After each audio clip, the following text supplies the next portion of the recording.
वर्तमान समय की स्थिति गवाही दे रही है कि दुनिया को अति ज़्यादा ऐहिक जगत की पढ़ाई लिखाई करने वाले व्यक्तियों की ज़रूरत नहीं है, अपितु दुनिया को संत महापुरुष ज्ञानियों की ज़रूरत है।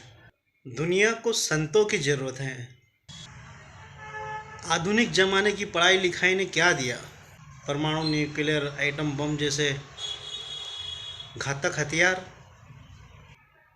जिसका एक बार भी विस्फोट हो जाए तो मानवता खतरे में पड़ जाए। भगवान श्री कृष्ण के पास क्या विवेक था?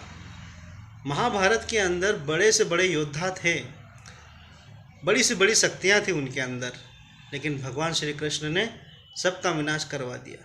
क्यों करवाया? क्योंकि वो जानते थे कि ज़्यादा आविष्कार,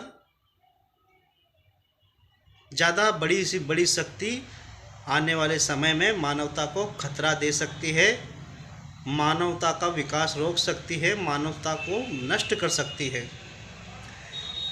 शायद इसीलिए भगवान श्री कृष्ण ने जितनी भी बड़ी सी बड़ी शक्तियाँ थी जो अभी के समय हो सकता था कि मानवता को खतरे में डाल सकती थी, भगवान श्री कृष्ण ने सभी का संहार करवा दिया। लेकिन दुर्भाग्य, आज की आधुनिकता, आज की आधुनिक पढ़ाई लिखाई अध्यात्म को, भगवान को, शास्त्रों को ताक पे रख देती है, साइड में रख देती है।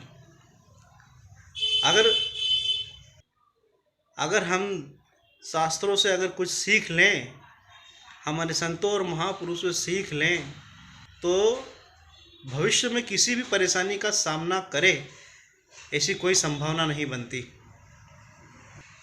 क्या नहीं था यूक्रेन के पास में? दुनिया भर के लोग, नवयुवक वहाँ जाके पढ़ाई लिखाई, आधुनिक पढ़ाई लिखाई करते थे, बड़ी से बड़ी शिक्षा वहाँ पर मिलती थी। लेकिन क्या कमी थी जो देश पूरा उजड़ गया? क्या कारण था कि रशिया ने इतना संपन्न होते हुए भी एक छोटे से देश के ऊपर आक्रमण कर दिया?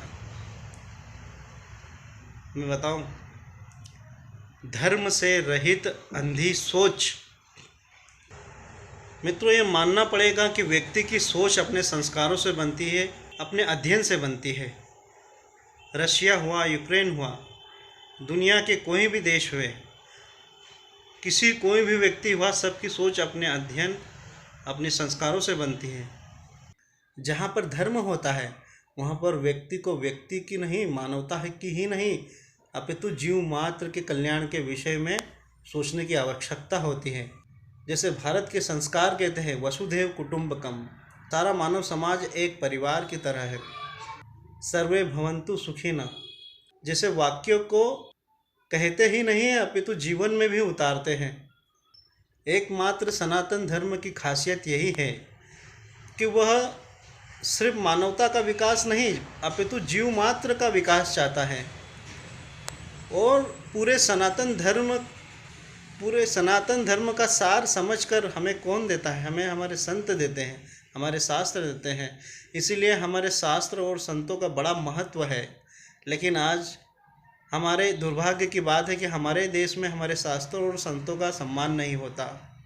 जिस रोज़ से हमारे शास्त्रों और संतों का सम्मान होने लग गया तो निश्चित ही भारत विश्व गुरु बनने के कगार पे नहीं, बन चुका होगा। और निश्चित ही भारत विश्व गुरु बनेगा भी तो लोग देखेंगे, दुनिया देखेगी, किसी आधुनिक पढ़ाई लिखाई करने वाले बुद्धिजीवियों की वजह से नहीं। हमारे धर्म, हमारे शास्त्र, सनातन धर्म के शास्त्र, संतों की वजह से भारत विश्व गुरु बनेगा। आधुनिक शिक्षा का विरोध नहीं है। आधुनिक शिक्षा का जितना उपयोग हो सके जरूर करना चाहिए, लेकिन उस शिक्षा का मानव विकास में उपयोग होना चाहिए, ना कि मानवता को मिटाने में, ना कि जीव मात्र को कष्ट देने में। अगर आधुनिक शिक्षा के साथ में धर्म की शिक्षा हो, शास्त्रों की शिक्षा हो, संत महापुरुषों की शिक्षा हो, तो निश्चित ही मानव ही नहीं जीव मात्र का भी कल्याण होगा।